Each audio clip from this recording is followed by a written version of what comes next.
Hi guys, I am back with another potential sex video. Oh, and a pee video. So, trigger warning, animal things are gonna happen. Pee, poop, all sorts of things. Okay, so we have here Jacey and Phineas, obviously. So Jacey went into heat yesterday. It wasn't necessarily the strongest heat. The two of them with their lips up in the air, everything. But it was heat.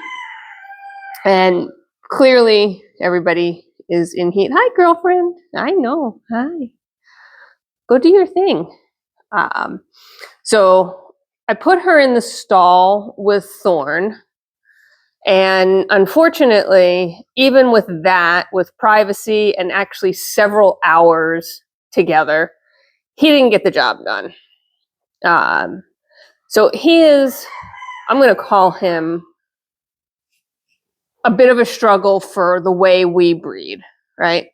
I think, he would do well if you would just put him out in a pasture with a bunch of does that you want him to sire babies with, and then just leave him alone for, a month, right? Then he would get used to the situation. He would get comfortable with the does. The does would go into heat on their time, and he would have days/hours to take care of things. So that doesn't necessarily work for me. I tried that methodology one year, and it was fine. Everybody got pregnant, and I knew who the dads were because what I did is I split the does up into two different pens and put a buck in with each set of does. And that worked really well for getting everybody pregnant. It didn't work as well for knowing due dates. It pretty much meant that I had to be on alert for babies arriving from the moment I put the buck in the pen, right? Like maybe he conceived on that day, to the moment we pulled him out of the pen, plus another 10 days on top of that, because that would be the big window if he conceived on the last day. When I look at that, right, it's then 10 days before I put him in the pen, because babies can be due up to 10 days early, the 30 days in the pen, and then another 10 days after that. So that's 50 days of potential due dates. And that became utterly impossible not impossible because I did it, obviously, but it became really evident that that was not manageable for me. When I have babies due, I am on high alert. I don't sleep much. I'm constantly getting up and checking the camera. I am potentially, coming down to the barn to check on does in the middle of the night. Sometimes they go into, not a false labor per se, but in early labor, and then I'm spending a couple hours in the barn watching and nothing's progressing. It takes a lot out of you. And it's much better for my health and my mental well-being if I can pinpoint the conception date to within a day or two, and then know that the breeding or the due dates are, 10 days plus or minus from that date.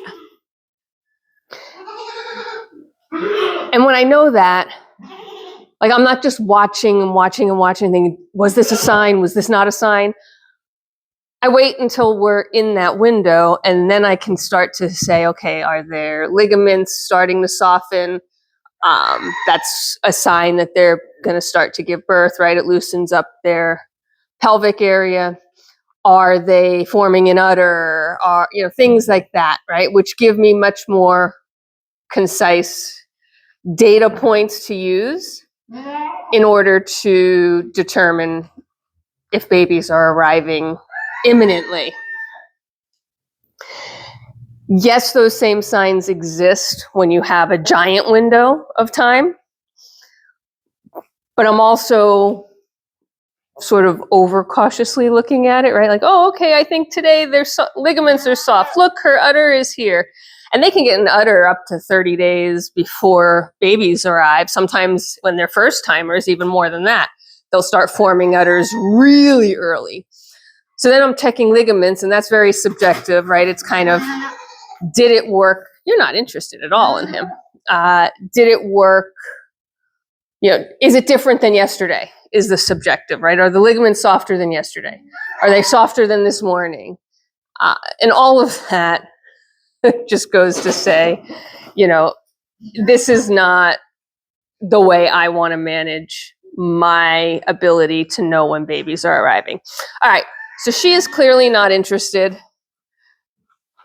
which tells me I actually am the problem child here.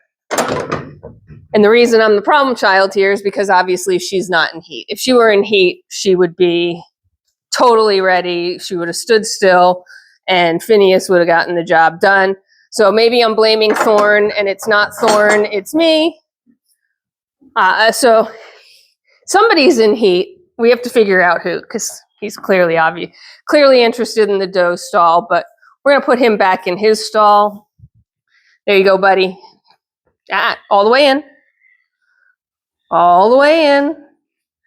I know. All right. And we'll try again when I figure out who you think is in heat. And now I get to clean all the poop off the barn floor. So, sorry, no actual copulation this time around. That was a user error. My bad. And we will try again with another doe in a little while. Meanwhile, the rest of them are all standing around going, ha ha, not me. And none of them are really showing signs of heat, so probably just me projecting. Although I swear she's showing signs of heat with the, lip up and everything else. All right, well, it is what it is. Thanks for being a part of my channel and coming along with me for every mistake I make. I hope you're on a fabulous day wherever you are in this world. Take care of yourselves, be kind, and I will see you at the next one. Bye for now.